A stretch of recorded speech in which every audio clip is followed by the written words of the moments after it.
full month into the series. Well, a little bit more because there was that short break. But Bone Collection Chapter 4. I'm enjoying the series so far. I like the main character. I like the female lead, and I like the little rival character, this Reno girl. She seems enjoyable, at least so far in the series. I normally only 4 chapters in, we're having this much of a more comedic like set of chapters still.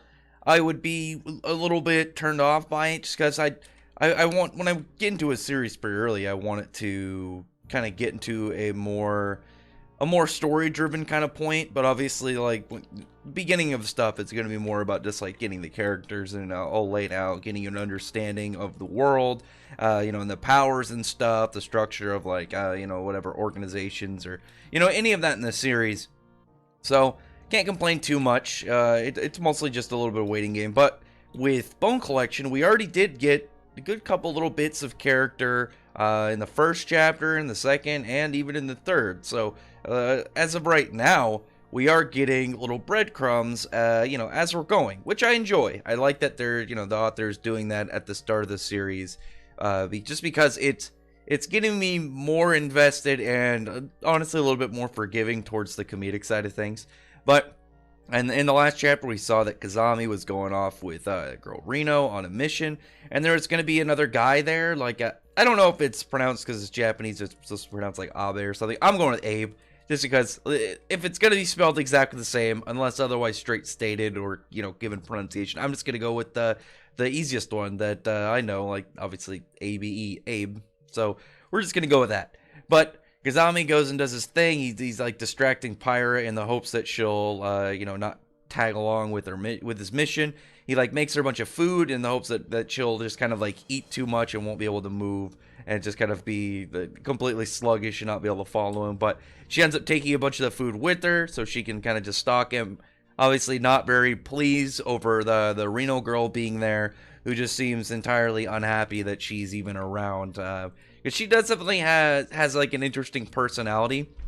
I like that she, even though she doesn't want to be very powerful, she's aware of how very powerful she is, and she doesn't really she doesn't want to like lose what she would kind of like see as her own territory, as her own possession. She seems to have taken a liking to the main character Kazami. So in her mind, this other girl's probably just kind of like starting to tread onto her territory. So she's probably not very chill with that on a more personal level.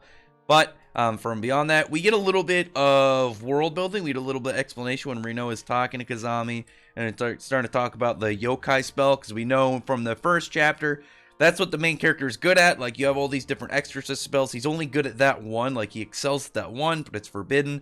And now we're finding out more of why that is. Reno's saying that out of there are 25 yokai that are S class and above, and they're kind of like the rulers of the yokai world, and it's believed that they're all created out of the yokai spell. So either somebody kind of just like delving into that darker side of things, or one of these yokai taking over their body essentially and becoming more powerful in the process.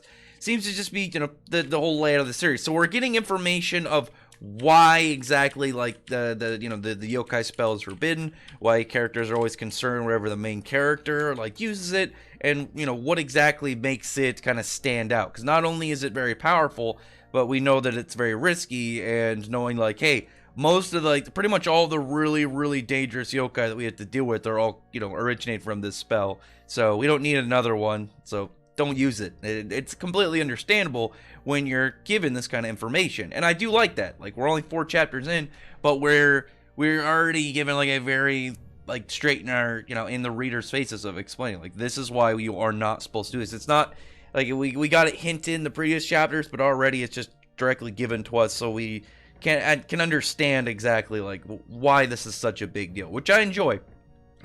There's always that kind of like special feeling when you have like a mystery behind a power and then you find out way later. But I feel like with this, we needed to find out pretty soon, because it wasn't hinted at if it was the reason that why people didn't want to use the yokai spell was like lost, and we just don't know why we're not supposed to use it, but we know we're not supposed to, then that'd be something that like way later along the line you can kind of reveal. But as of right now, like it was very clear that people knew you weren't supposed to do it, and we got a little information in the first chapter about why you're not supposed to. So it just made sense that we would get the full explanation pretty early in. I mean, to me at least, that just makes perfect sense to me. But after that point, like you have, just kind of some fun interactions between Reno and Kazami, and I still think that like Kazami, like the reason that he's gonna have this other girl after him is because he can use the yokai spell, and she seems to be kind of like upset at the idea of other people being able to use spells she can't, because she seems to kind of be like a perfectionist. So it'll make sense if like her interest is in this dude because of something that he can do that she can't, and maybe that ended up evolving into something more. But while they're kind of talking, she's just kind of like she's very surprised when he reveals that the dude Abe is going to be on their team.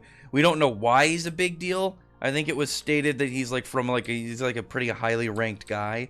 I'd have to go back and double check, but I think he's like regarded as like one of the highest ranked dudes. But he actually runs into Pyra, who like goes in to see, like grabs her on the back of her shirt, and she seems a little bit worried about him. I'm guessing like it's gonna be more of a weird personality kind of thing, and maybe like he's just a really odd dude to deal with. But yeah, he says he's one of the 4 Exorcist kings, so he's obviously like a big deal. So I'm wondering, like, is he just really powerful, or like I said, is he gonna have some just like kind of like weird to kind of deal with trait of just who he is? Because if he's got Pyra kind of like nervous, I think it's more that he's weird than he'll be really strong, because we know that she's like triple S class from what her species is, so she's got to be, it'd be weird to introduce her and hype her up just to kind of like have her not really be that much of a big deal in the comparison to this other character who you get very early on. If it was like way later along the series, it'd be like, okay, yeah, we get this dude, 200 chapters in, we're getting introduced to all like way more big shots for whatever story reasons. But early on, I don't think it would make too much sense. And then you have all these like A-ranked yokai, these like ogre dudes who are just kind of coming in mass. All seem like a bunch of just fodder dudes waiting to be dispatched by either Kazami or this Abe dude. It was cool at the end. I did actually really like at the end of the chapter of seeing Kazami put on, he's using his yokai spell, and he's got like the one from like the promotional art and stuff. He's got like the weird double-ended kind of like polearm spear axe looking thing. I actually really like his design when he's got his hair longer. When his hair is short, it seems all right to me. It doesn't seem too special. It just seems pretty standard. I think the longer hair makes him stand out a little bit in comparison, because most shonen main characters, they got that kind of like more spiky hair. Their hair isn't nearly as it's put in more of a, I don't really know what kind of like the best way to describe it. I guess more in like a way that it kind of flows, where it's got that long kind of like just length, and the way that it's presented in the panels, it's got to have more of this kind of like drift style. I think a way to easily describe it is something kind of like when Ichigo drops his final Getsuga Tensho, drops he goes into that and he's got the long black hair, and just the way he looked in the panel, and like how much different he looked just because of such a drastic hair design change in that form. I do like that about Kazami's form, and I did just notice that his scar actually changes a little bit when he's doing it. Like it's not like a jagged, just kind of like curved one. It becomes a lot more like it looks a little bit more flowing too. Like like on the very last spread of this chapter, you actually see on one page his cut. It's just like a mark going up the side of his face, and then it looks like it grows the same kind of when he drops his yokai spell. So I just think that's really cool. Like little tiny note just in detail. I'm enjoying the series so far. I like the power system. I like the monsters. I really like you have like the main character cast kind of like group with the Exorcist are also kind of the enemy. I think that's kind of cool. I think that's pretty interesting in the way that it can kind of always have like a turmoil and like an inner turmoil thing. Turmoil? I'm mispronouncing that word horribly. Turmoil. Just how there's could always be some issue to come out. Like he's always living on the edge. It'd be kind of like Jujutsu Kaisen if Satoru wasn't right there to be like a big blockade on on some of the higher ups from getting to like Yuji and stuff. because we already knew like that was like a part of it. And he's just like he's not allowing some certain things to carry out. But I feel like Kazami's dad doesn't have enough pull in order to prevent that.